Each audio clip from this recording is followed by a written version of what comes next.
Welcome back to another episode of Day1Radio. As you can see, my boy Maurice is not here with me, but we still gonna keep it rocking, man. We appreciate y'all listening each and every week. Make sure that you follow us on Day1Radio. That is DAY, the number 1 radio on all your social media. And subscribe, rate, and review wherever you listen to podcasts. And also catch us on YouTube on LivehiphopDaily. Man, so, you know, we always love to talk to people doing great things out here in the community, great things out here in the world. So today we got one of the homies, man. I got to say this probably, Dr. Fahamu Pecou. Got to put the doctor on there. You worked for that one. It wasn't even honorary. Earned that one. So you seen this man's work on television shows, a bunch of buildings around Atlanta and art galleries around the world, including the Smithsonian African American History Museum, and you just did a TED Talk. Yes, sir. You making your rounds, man. we getting it in. Yeah, man, you making your rounds. This is the only brother that made the Gumby look cool other than Bobby Brown. You know what I'm saying? What's good, man? How you doing? I had to earn that Gumby too, man. Yeah. Everything's good, man. It's a blessing to be here. Thanks for having me. No doubt. Man, so not a ton of visual artists you hear called doctor. Like, what made you get back into education and go and work on your doctorate and get your PhD? Yeah, man. Well, on one hand, I have to say that my mentor, Dr. Arturo Lindsey, who was one of my professors when I did a directed studies program with him at Spelman. Gotcha. When I was doing my undergrad, and he would always be on me like, you gotta get your education, get all your degrees, get your master's, get your PhD or whatever. And I used to be like, man, please fall back. Like, I'm done. Like, when I get out of here, I'm done, Yeah. But, as I began to, kind of have some success in my career and stuff like that, a lot of people would make reference to different scholars and different people who were working in the academic field who were doing work around some of the ideas that I was doing in my artwork. Mm-hmm. And so that kind of sparked a little curiosity. I started doing more research, to inform my paintings and stuff like that. And ultimately just decided, like, maybe this is the lick, to go back to school and, really try to figure out, like, how I can enhance what it is that I'm saying in my artwork, right, by adding this academic piece to it. Was it difficult? Like, it was hard as hell. Back into the books? It was hard as hell. I know that's what's, like, stopped. My father just stopped asking after a while about, me going to grad school. But I was just like, bro, I write a lot for a living, so like I don't know how I would do going back and having to sit in classes and all of that. That would be a lot. Yeah, it was hard in the beginning, largely because I had been out of school for so long. You know what I'm saying? So it's like, it was cats in the class, like all they have done their entire life was school. You know what I mean? Right. And so their frame of reference was, they can pull from things that they read in books and stuff, and they talking about people I never even heard of, names I couldn't even pronounce, And so I felt like at a disadvantage. Like, at first I was in there like, damn, am I in the right place? Like, do I really belong here? But then one of my advisors kind of, dropped game on me, because I remember being in classes and, we talking about, philosophers and stuff like that. And they make a reference to like this concept that a philosopher put forward. And I'd be like, man, that sounds like some shit like Eddie Murphy would have said, what I mean? But like in a different way, Yeah.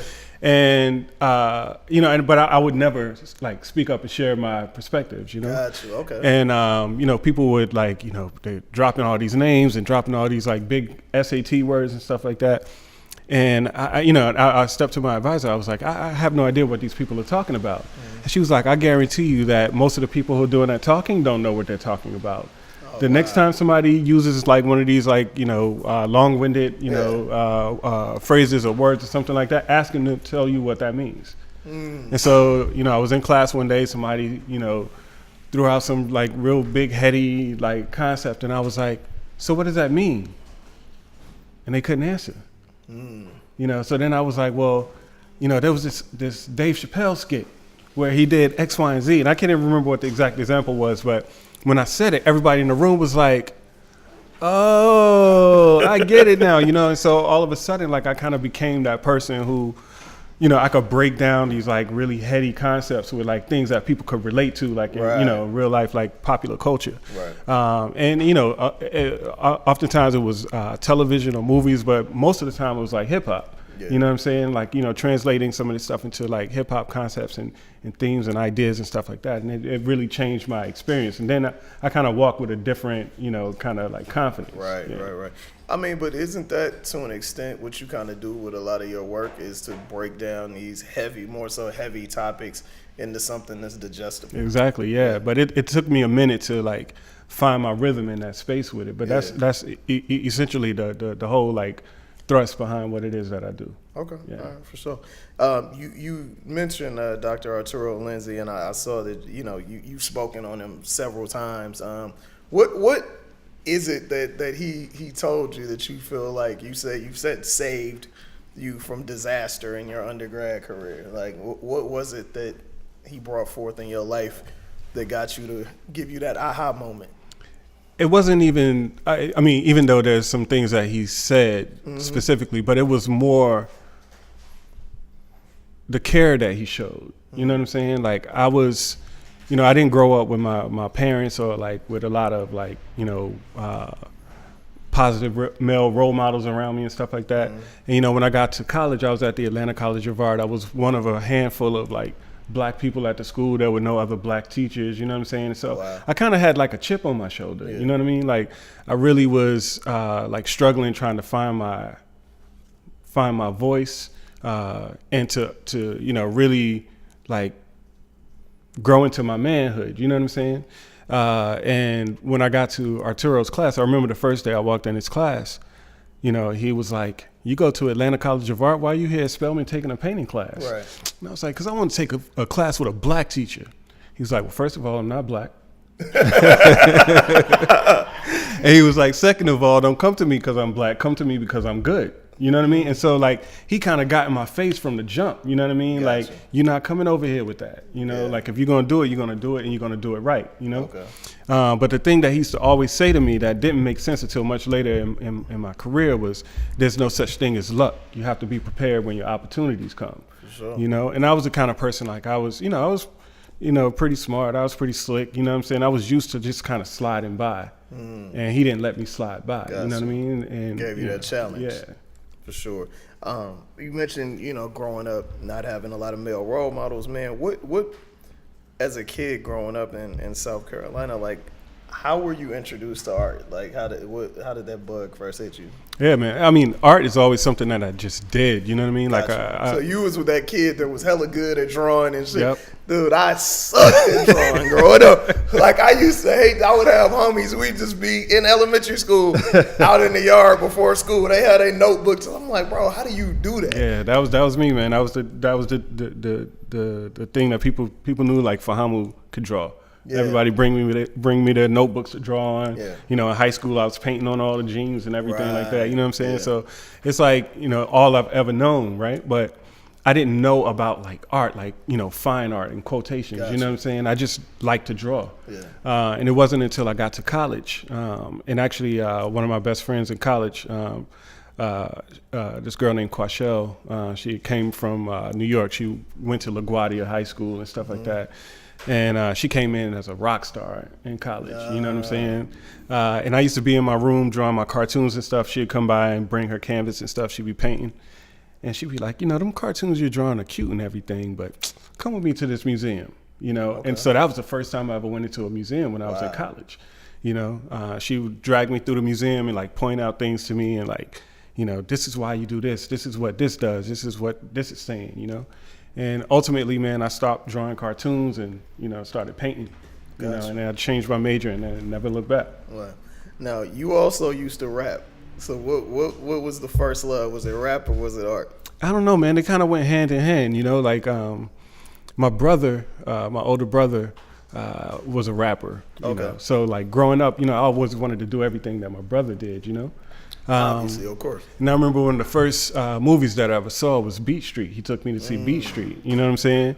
And I just remember the graffiti and stuff like that and like, you know, trying to do my own graffiti. He used to do some graffiti and stuff like that. So, you know, it always kind of went hand in hand with me. In fact, you know, when I was like second, third grade, I used to steal raps out of his notebook. And go to school and rap them like I wrote them, you know what I'm saying? Yeah. You know, ultimately I started writing my own stuff, but yeah, man, my brother was really kind of like the gateway for me in a lot of ways. What was your MC name? When I was little, it was F Fresh. Okay. And then when I was in high school, I was in a rap group, and my name was Smooth P. Smooth P. Okay. Yeah. Very original lyrics. But you know, I had to get creative with it. You know what I'm saying? So, most definitely, man. Cool. You do a lot of. I think I first got hip to what you were doing for murals. And Gerard Carmichael once joked that murals are the official flag of gentrification.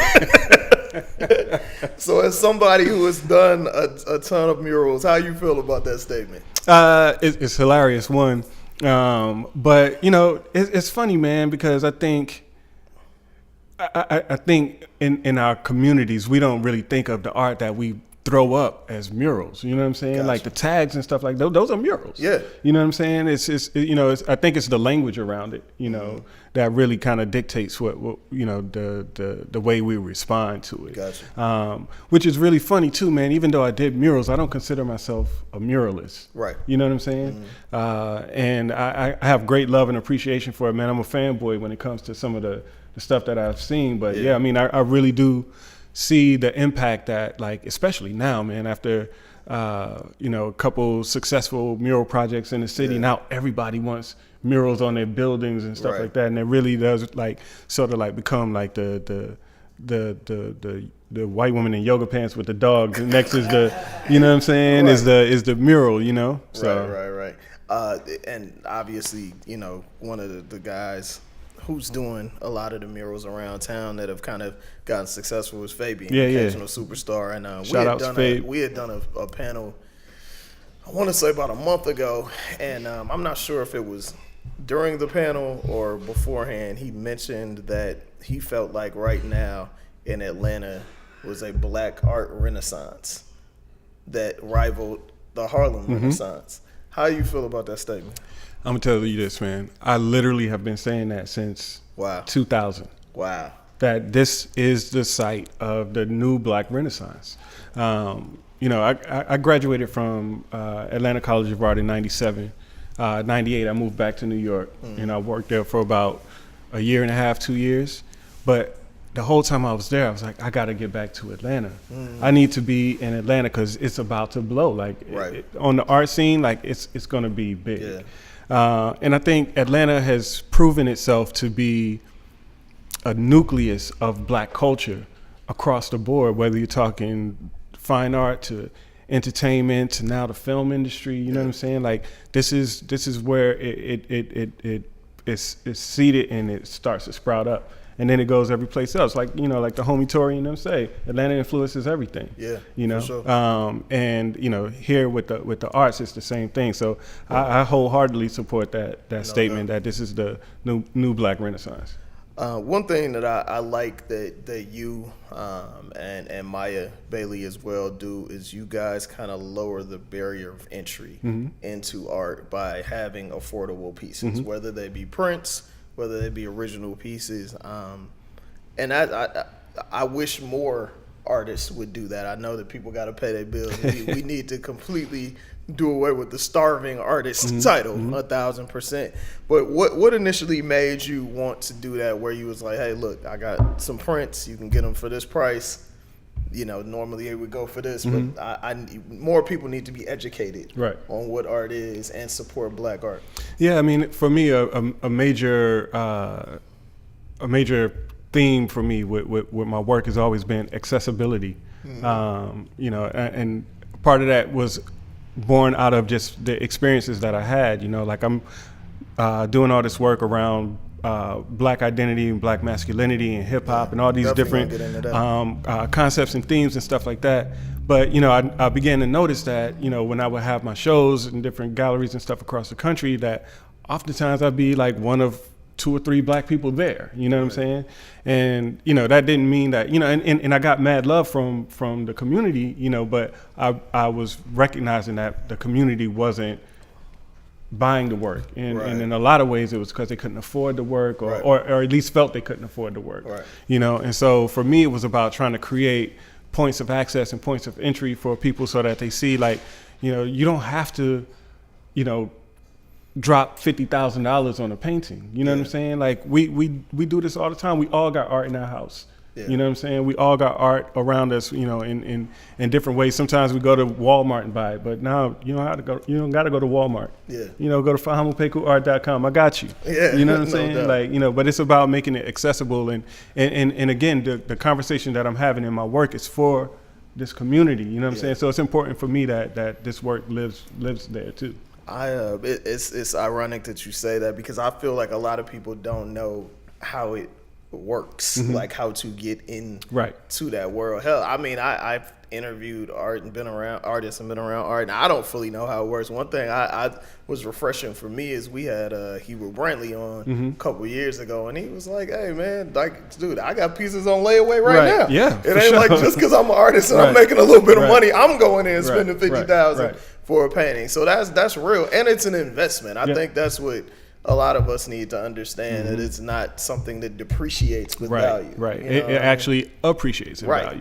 And that's another major like thing for me is educating people on art collecting. You know, like I got put onto game really early on from a gentleman by the name of Paul Jones. He's an older collector, black guy who began collecting my work really early on, and he kind of took me under his wing and showed me his world. You know what I'm saying? It's like, you know, how he began collecting art and how he began to educate other black professionals around collecting black art. You know, at the time that just before Mr. Jones passed, his collection was so big. When he got ready to donate it, it got split between two institutions. Wow. You know, the University of Alabama and the University of Delaware. You know what I'm saying? Wow. He had that much work. Yeah. You know, and he helped to start and establish and build the careers of a lot of black artists. You know what I'm saying? And so to be able to, talk to people in our community and understand the value that the art has. You know, you know the saying that says, until lions have historians, the hunter will always be the victor. You know what I'm saying? Like this art that we create, that black artists create and that we create around our experience, that's our story. And we got to be the keepers of our story. We got to be the tellers of our story. Because if we leave it to somebody else, then, you know, we can't expect them to tell it right. You're absolutely right. And I feel like you do a great job of doing that. Your latest exhibit, Do or Die, Effect, Ritual, and Resistance. It's some heavy stuff, bro. Like, how do you, like, because you're a human being, like, so, and a black man who is, I mean, we've never even discussed it, but I know we've dealt with some of the same stuff. Yeah, for sure. In dealing with, you know, police, authority figures, whatever. Like, man, how are you able to keep yourself sane in putting together exhibits like this? It's making the work actually helps to keep me sane. You know what I mean? Yeah. Because it allows me to work through some of those ideas, some of those like fears, some of those traumas. You know what I'm saying? And to be able to do it in a healthy way. You know, some of us, go on the basketball court and sweat it out. You know, some of us go to the shooting range, shoot it out. Some of us go to our therapist and talk it out. You know what I mean? I go in the studio and I paint it out. But yeah, man, I mean, like, you know, even just with the subject matter of that show, like I shared a story with one of the curators about, you know, during the time I was working on the show, which, you know, deals directly with like the killings of black men by police. That during the time I was working on that show, I believe it was Laquan McDonald who was killed. And I remember feeling like helpless. Right. Like, I'm here trying to create this work to help us work through this trauma, but it's still happening. Right. And what is the painting going to do? And I remember kind of like feeling like giving up, like, you know, what's the point? But then, you know, I got this little video that my daughter and my son made, this little music video, and she recorded it on her phone. And, you know, they weren't thinking about what I was doing. They were just being children, you know what I'm saying? But they sent me this video, man, and it was like the sweetest thing. It was like heartwarming, you know what I'm saying? And it reminded me of, this is why I'm doing this. You know, I'm doing this so that, you know, they can see something other than black bodies laying dead in the street. Right. Yeah. 1,000%. The exhibit right now is at Emory until what, the end of April, Yeah, right? April 28th. April 28th. Yeah. What is the reception, the reaction been so far? Man, it's been mind-blowing, bro. Like, so many people have come up to me to express just their gratitude for the work, express how the exhibition has really changed. Like, really a lot of older white people have been like, I never considered the things that your work brings up before. I have a completely different way of relating to not just the experiences that Black people have, but to relating to my own privilege in the world where I've never had to think about this stuff before. That's very important. You know, and you know, so I've heard a lot of things like that. But one of the more moving testimonials that I got was this sister reached out to me to tell me thank you for the show. She said she had gone with her boyfriend, and they both enjoyed the show. And she was like, afterwards they were driving away or they went to get something to eat. And she was like, he just dumped a whole lot of his traumas and like fears and all kinds of experiences and things that he had around police on the table. It was like the dams opened up. And she was like, you know, they never had a conversation. She never saw that side of him before. And she was like, you know, he said that the art made him feel, you know, like able to express himself, to say those kinds of things. And that's really, again, that's what the work is about. It's allowing us to move past those traumas. Conduit. Yeah, that's super important. And I guess a lot of times if we're not around people who have not grown up or lived like us, we don't understand that there are some people who legitimately just don't understand that this is what Black people deal with. Anytime a police officer gets behind us, we're going to get nervous. Yep. Most people in this country don't feel like that. They don't even think about it. Yeah, they don't think about it. And it's a matter of understanding. And I think your art is a great way to kind of explain that story to where it's in your face, but it's still nuanced. Right. You know what I mean? You do something that a lot of artists don't do, and that you include yourself in a lot of your work. How did that start, and why have you continued to do it? Yeah, so this all started like with the like back in the day when I was trying to get into the art game. Like, you know, after I graduated college, you know, I was working as a graphic designer, but I really wanted to get my work in galleries and stuff like that. And I was doing all the things that I had been taught to do in school, but nobody was calling me back. I wasn't getting invitations for shows and stuff like that. And I figured, like, maybe people not calling me back because they can't pronounce my name, you know what I mean? So I'm gonna do something to make sure that my name sticks out in their mind, you know? So I created this marketing campaign called Fahamu Pecou is the shit. I remember that. Yeah. And it was really kind of a joke. Like, you know, I really just kind of wanted to see what would happen. But, you know, in that I created this character, you know, Fahamu Pecou is the shit, which was kind of like this avatar of like hip hop, celebrity and stuff like that, you know what I'm saying? And so I created this character that I began to populate these magazine covers with, you know, to kind of make a commentary about Black art and celebrity culture, et cetera, et cetera.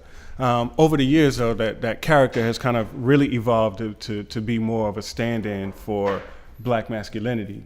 Because it's a character, you know, I can dress that character up in a number of different ways and present him in a number of different ways, and, you know, be able to talk about the Black male body and the Black male experience without making it about me, you know. So even though I use my body, they're not self-portraits, you know what I'm saying? Like, I'm not telling my story. I'm using, you know, the figure as a like stand-in for Black masculinity. Got you. Yeah. You've had, you know, a great past like couple years.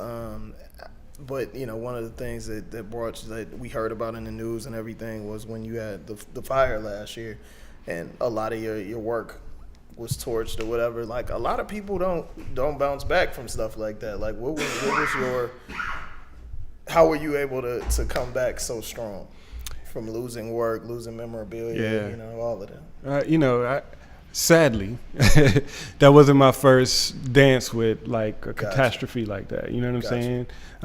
I've had to rebuild a number of times in a number of ways, you know. So I think, you know, my approach, my response, I should say, to that whole situation was one that where I never really saw myself knocked down. You know what I'm saying? Set back, but not knocked down. Gotcha. You know what I'm saying?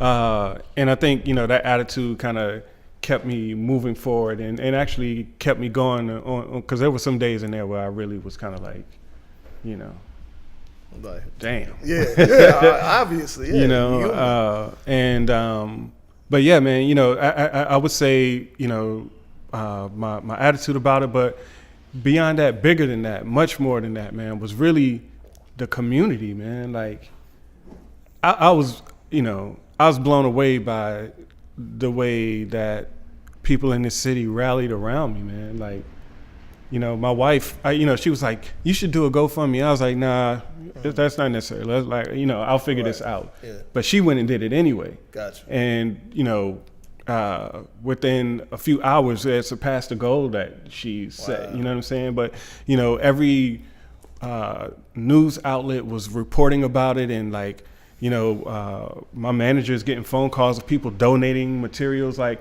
I heard he lost to such and such. I got 7 of them over here. He can take whatever he needs. Or, people from, around the country were sending me canvases, and you know what I mean? Like, it was really crazy the way people just rallied around me to support me and to be like, yeah, we got your back. Like, that really kind of, that really set it off. I mean, that kind of goes to show how much yourself and your work has touched people. Yeah. For sure.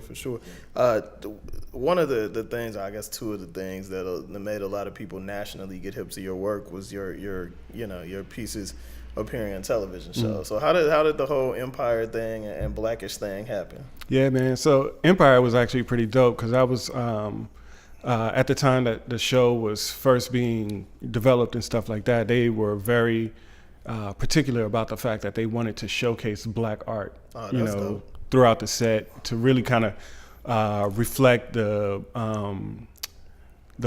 wealth and the status of the Lion family. You know what I'm saying?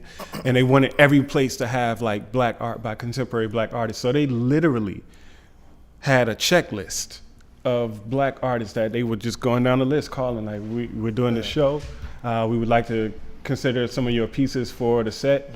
So, I got one of those phone calls, I sent them some images, they select a couple, and, that was included in the show. So, one of the pieces actually, All That Glitters Ain't Golds, was, they actually reproduced it life size and they hung it in, Jamal's apartment. Yeah. So that was actually pretty dope.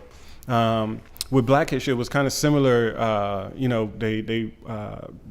Kenya Barris. Shout out to CAU. Yeah, Kenya Barris was familiar with my work and, had his people contact me to see if I had anything that they could consider for the set. And so, yeah, we were able to work together. And, again, shout out to Kenya, man. He's been a really great supporter of my work as well. Dope. Yeah. Are you gonna continue to tour, Do or Die? Yeah, it has 2 more.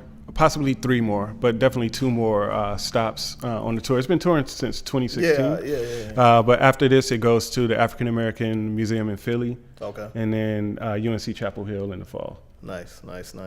And I know I saw you post on your IG something that Trapedemia. Yeah. In LA next month. What's that all about? So, the exhibition Trapedemia is going to be my first show in LA. Nice. So definitely looking forward to that. But Trapedemia is this concept that I've been working with, a philosophy I've been working on for the last 2 or 3 years, that basically looks at like trapping as a sort of critical space where people from marginalized and oppressed communities develop ways and strategies to subvert the dominant system. You know what I'm saying? So, sadly, right now we have conflated the idea of trapping with selling drugs, right? But trapping is much broader than that. And we all know people who trap. We all have trapped at some point or another. You know what I mean? Like just trying to hustle and get over. And so, Trapedemia basically explores this idea of trapping, of hustling, and the different strategies that exist around that as a place where we might imagine new philosophies and new concepts and new theories. Yeah. So what? When is exactly is that in LA? So it opens May 4th. May 4th. Yeah. Dope. Well, you know which museum? Yeah, it's a gallery called Copekin Gallery. Yeah. Dope. So if y'all are in LA, make sure you go support this brother for sure. One thing I think is really dope about, you know, all of the artists that are doing their thing in Atlanta and really across the world right now is the accessibility. Like, we see you guys out you can be at a museum, you can be at a party. We've run into each other at the grocery store. You know what I mean? Like, do you feel like that helps with the accessibility to the art as well? Yeah, most definitely, man. Because, you know, as you know, one of the things that I have tried to do in my work is to like break down these walls around like media culture. You know, like when we see celebrities and stuff like that on television and magazines and stuff like that, everything is so polished and neat, and you know what I mean. I'm really interested in like going behind the curtain, you know what I'm saying, and like showing another side, because I think that's important for not just us to see, but you know, also for young people to see, you know, because I think sometimes like we see these projected images of people and it appears like daunting, like I can never have that. Right. You know what I mean? I'm really interested in young people seeing like, yo, you like to draw, you like to make art, you can do this too. You know, because I didn't have anybody show me that. Right. You know what I'm saying? I just, you know, I'm just tenacious mug, like, you know what I'm saying? I can't take no for an answer. So, you know, I bumped my head and, you know, knocked around until I figured out how to get it done. But, you know, it don't have to be like that. You know what I'm saying? Like, you know, for a little boy someplace in South Carolina sitting in his room drawing right now, like I want him to be able to see me and be able to see that, yeah, you can do this too. Yeah, for sure. How did the TED Talk go, man? That's really dope, man. It was amazing, man. Like I've never done this. It's still on my bucket list of things to do. But the only thing I can think to compare it to is like jumping out of an airplane. It was exhilarating. You know what I'm saying? Because it was 7 months of preparation. Wow. You know, it's a really, really involved process between coming up with your concept, developing your script, rehearsing, you know what I'm saying, and getting presentation ready. And I'm pretty comfortable getting on stage and talking, and I'm used to just kind of talking, you know what I'm saying, going off the top. But this, you had to have a script and, you know, ready to go. And then you got the whole brand, like the TED brand, you know what I'm saying? And like the day before, man, I still had my script in my hand, like trying to memorize it. And I was really afraid that I was going to get out there and start going and reading the script or, you know, reciting the script and get to a certain point and can't remember the next line and just kind of freeze up, you know what I mean? But the day before, the stage director was kind of like, she saw me holding the paper and stuff, and she was like, put that paper down. She was like, I've seen you talk before, you know what you're doing. She was like, don't worry about trying to memorize the script. Just do what you do. Nobody in the audience has any idea what you're going to say. That's true. You know what I'm saying? Nobody's expecting you to deliver a specific line. You know what I mean? Just relax. And that gave me, you know, all the courage that I needed to go out there and do my thing, man. So but yeah, it was great, man. It was fun. It was a lot of fun. That's super dope, man. What else do you have coming up that you want to talk about? I know you do the podcast thing too. Yeah. So in fact, wifey and I are going into the studio this week to start recording season 2. Nice. In the podcast, it's called Better Half, BETTA half, Better Half. So looking forward to bringing that back. We took a hiatus a little longer than we had planned, but you know, life gets in the way. So, sure. But yeah, looking forward to bringing that back. I'm you know, excited to announce here that I'm actually I just recently formed and started a museum of contemporary African diasporic art that's going to be here in the city of Atlanta. It's called Adama. ADAMA, African Diasporic Art Museum of Atlanta. So we're going to do like museum of innovative, you know, on the edge, 21st century art of the African diaspora. Yeah. That's amazing, man. When will we see that? So we're going to start rolling out programs on the latter half of this year. Okay. So we're actually going to be doing things like, because we don't have our physical space yet, we're actually taking the opportunity to do some really innovative things, which museums can't typically do, which is Right. basically to bring the museum to the people. That's great. You know what I'm saying? So we got a lot of fun initiatives and projects planned out. So yeah, it's gonna be dope. That's awesome, man. Good to hear, man. Please keep doing the positive things, brother. We need you out here, man. Man, I'm glad to be here and blessed and fortunate to be able to do this kind of work. So most definitely. Please tell people where they can follow you, and more importantly, where they can purchase the things that you make. Yeah, man. The website is FahamuPecouArt.com. That's FahamuPecouArt.com. I'm on Instagram at Fahamu Pecou. On Twitter, FP the shit. And yeah, man, that's me. Appreciate it, man. Thank you. Nah, thank you, brother. Appreciate it, man. No doubt, yo. We appreciate y'all listening. Appreciate y'all watching. Once again, follow us on Day1Radio on all your social media. And, man, holler at us. We'll holler back. See y'all next week with another dope show. Peace.